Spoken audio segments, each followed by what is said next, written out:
The thought incubator. Lila sat at her desk in the sterile confines of the Dream Enforcement Bureau, her thoughts heavier than ever. The hum of machinery blended with the quiet murmurs of her colleagues. A new anomaly had appeared in her queue, but she couldn't focus. Her mind kept drifting back to Jalen's story about the man from Sector 5 and the faint but growing whispers of the Lucidists. She knew the risks of even entertaining such thoughts. The system monitored everything: dreams, conversations, even facial expressions. To question the Somnus system, even in the privacy of her own mind, was an act of defiance. But something inside her refused to let go of the unease she felt. A sharp ping on her terminal broke her reverie. The screen displayed a new notification: Mandatory Orientation, Dream Police Presentation Room 7. Lila frowned. Orientation sessions were rare for analysts and almost always involved updates on compliance protocols. But this one felt different. She logged out of her terminal and joined the stream of employees heading toward the presentation rooms. The room was stark and cold, filled with rows of identical metal chairs bolted to the floor. A holographic screen dominated the front wall, its pale glow illuminating the somber faces of the analysts filing in. Lila took a seat near the back, her heart pounding. The room quieted as a tall figure in a dark uniform stepped onto the stage. Officer Rianne. Her presence commanded attention, her piercing gaze scanning the room as if she could see straight into each person's thoughts. "Welcome," Rianne began, her voice crisp and authoritative. "Today's session is not about compliance protocols or routine procedures. It's about something far more critical: the integrity of the Somnus system." The holographic screen flickered to life, displaying an image of a sprawling, dome-shaped structure surrounded by a web of glowing threads. "This," Rianne said, gesturing to the image, "is the thought incubator." The room murmured in confusion. Lila leaned forward, her curiosity piqued. "The thought incubator," Rianne continued, "is the heart of our operations. It is where we monitor, analyze, and intervene in the dreamscapes of high-risk individuals. Deviant thoughts do not arise spontaneously. They are seeded, cultivated, and nurtured, often without the dreamer's conscious awareness. The thought incubator allows us to trace these thoughts to their source and neutralize them before they manifest in reality." The screen shifted to a diagram of the human brain, overlaid with glowing nodes. "Dreams," Rianne explained, "are not merely the byproduct of neural activity. They are the foundation of identity, belief, and action. Control the dream, and you control the person. The thought incubator ensures that no deviant thought can take root and grow unchecked." Lila's stomach churned. She had always known that the dream police could manipulate dreams, but this level of control was unprecedented. The idea of someone's thoughts being neutralized before they even became conscious was deeply unsettling. As Rianne continued her presentation, Lila's eyes wandered to the corner of the room, where two dream police officers stood like statues. Their visors glowed faintly, concealing their eyes. One of them caught her gaze and tilted their head slightly, as if studying her. Lila quickly looked away, her pulse quickening. She forced herself to focus on Rianne's words, but the sensation of being watched lingered. "The recent rise in deviant dreams," Rianne said, her tone hardening, "has been linked to a growing network of subversive individuals known as the Lucidists. These criminals have found ways to bypass the somnoscopes, allowing them to manipulate their dreams and spread rebellion. Make no mistake, they are a direct threat to our society." The screen displayed a series of grainy images, shadowy figures in dimly lit rooms, symbols painted on walls, and cryptic messages scrawled on scraps of paper. "They operate in the shadows," Rianne continued, "hiding behind layers of encrypted networks and abandoned dream archives. But we are closing in on them. The thought incubator has already identified several key nodes in their network. It is only a matter of time before they are eradicated." Lila's mind raced as the presentation concluded. The Lucidists were real. They weren't just rumors or myths. And the thought incubator was actively hunting them. As the room emptied, she lingered in her seat, her thoughts spiraling. The Lucidists were the embodiment of everything she had begun to question: freedom, rebellion, the right to dream without interference. But they were also being hunted, their every move scrutinized by the all-seeing eyes of the dream police. Moreau. She flinched at the sound of her name. Officer Rian stood at the end of the row, her expression unreadable. "Yes, officer," Lila said, her voice trembling slightly. "Walk with me." Lila hesitated but nodded, following Rian out of the presentation room and into the empty corridor. The silence was oppressive, broken only by the faint hum of the building's machinery.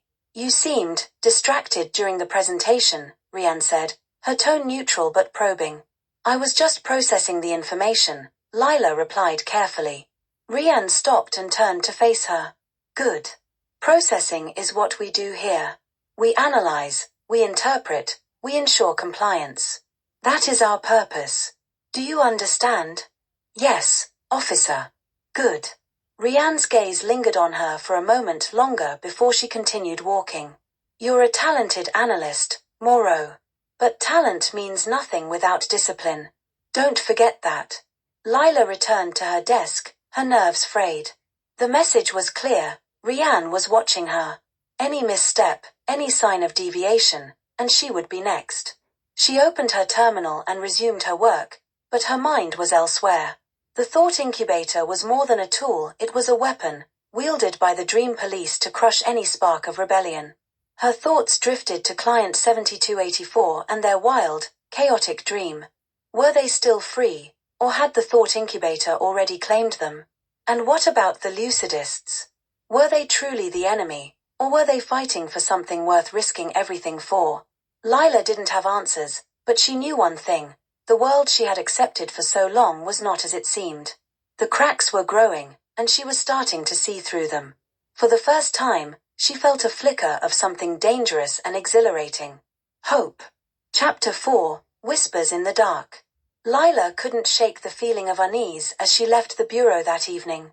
The thought incubator haunted her thoughts, its invasive reach far more sinister than she had imagined.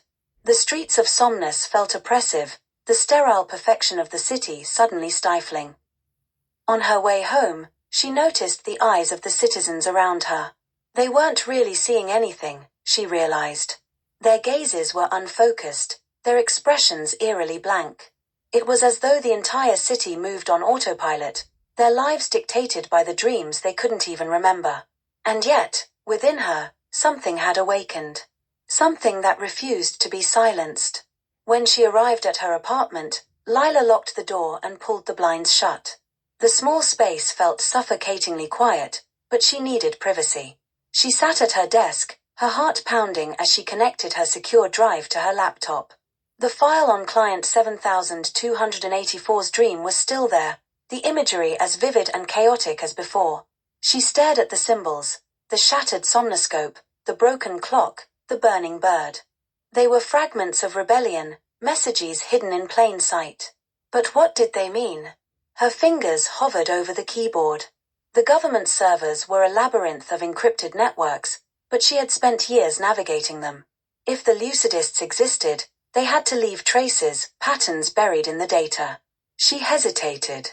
This was dangerous, reckless even. But the questions gnawed at her, demanding answers. Taking a deep breath, she began to search. For hours, she sifted through archived dream data, looking for anything that stood out. Most logs were identical, filled with the same monotonous narratives: planting trees, fixing machines, collaborating in orderly groups. But occasionally, she found anomalies, dreams that didn't fit the pattern. There was one about an endless ocean, the waves crashing violently against the shore. Another featured a massive library, its shelves overflowing with books whose titles changed every time they were read. Each of these dreams was flagged and logged, but none of them felt as raw or deliberate as client 7284's. Then she found it. A string of dream logs, scattered across different sectors, all featuring the same symbol, a bird in flames. It appeared subtly in some dreams, etched into the bark of a tree or hidden in the folds of a fabric. In others, it was front and center, dominating the dreamscape. The timestamps spanned months, and the dreamers were all from different backgrounds. But the pattern was unmistakable. The burning bird wasn't just a random image, it was a message. Lila's pulse quickened as she delved deeper. The burning bird had been flagged in multiple reports, but none of them had been escalated to the thought incubator. Someone within the system was protecting these dreams, letting them slip through the cracks. "Who are you?" she whispered to herself. The sound of footsteps outside her door made her freeze. She quickly closed the files and yanked the drive from her laptop, stuffing it into her pocket. Her heart pounded as the footsteps stopped, then continued down the hall. She exhaled shakily, but the fear lingered. She was walking a razor's edge, and one wrong move could destroy her. The next day, Lila arrived at the bureau with a plan. She needed more information about the Lucidists, and she knew where to start. The anomalies she had found weren't random, they were connected. And if she could find the common thread, it might lead her to the answers she sought. Her queue was filled with routine logs, but she barely glanced at them. Instead, she accessed the Bureau's Dream Archive, a vast repository of every dream ever recorded. The search filters were limited, designed to highlight compliance rather than dissent. But Lila knew how to manipulate the system. She cross-referenced the burning bird with known deviant dreams, narrowing her search to a handful of records. One name stood out: Elias Cade. Cade had been a dream police officer, a rising star within the Bureau. But 5 years ago, he disappeared. The official story was that he had been killed during a Lucidist raid. But there were rumors, whispers that he had defected, joining the very rebels he had once hunted. Lila's hands trembled as she opened his file. The records were sparse, filled with redacted sections and vague references to unauthorized dream manipulation. But there was one entry that caught her attention. Last known location, Sublevel 3, Dream Nexus Facility. Sublevel 3 was off-limits to analysts, a restricted zone accessible only to high-ranking officers. Whatever Cade had been involved in, it had been buried deep. Lila leaned back in her chair, her mind racing. If Cade was alive, he might hold the key to understanding the Lucidists and the truth about the Somnus system. But finding him would be nearly impossible. At lunch, she stepped out into the city, the grey skyline pressing down on her. She wandered aimlessly, her thoughts a tangled mess of fear and determination. Lila Moreau. She turned sharply, her breath catching. A man stood in the shadow of an alley, his face partially obscured by a hood. "Who are you?" she asked, her voice low but steady. The man stepped closer, revealing sharp features and piercing eyes. There was something familiar about him, though she couldn't place it. "A friend," he said. "And someone who knows what you've been searching for." Her heart raced. "I don't know what you're talking about." "Don't play coy," the man said, his voice tinged with amusement. "You're not as invisible as you think. But if you want answers, you'll need to trust me." Lila hesitated, every instinct screaming at her to walk away. But something about the man's presence felt solid, like a lifeline in a sea of doubt. "How do I know this isn't a trap?" she asked. "You don't," he said simply. "But if you want to understand the truth about the Lucidists, about Elias Cade, you'll follow me." At the mention of Cade's name, Lila's resolve hardened. She glanced around, ensuring no one was watching, and stepped into the alley. "Good," the man said, a faint smile playing on his lips.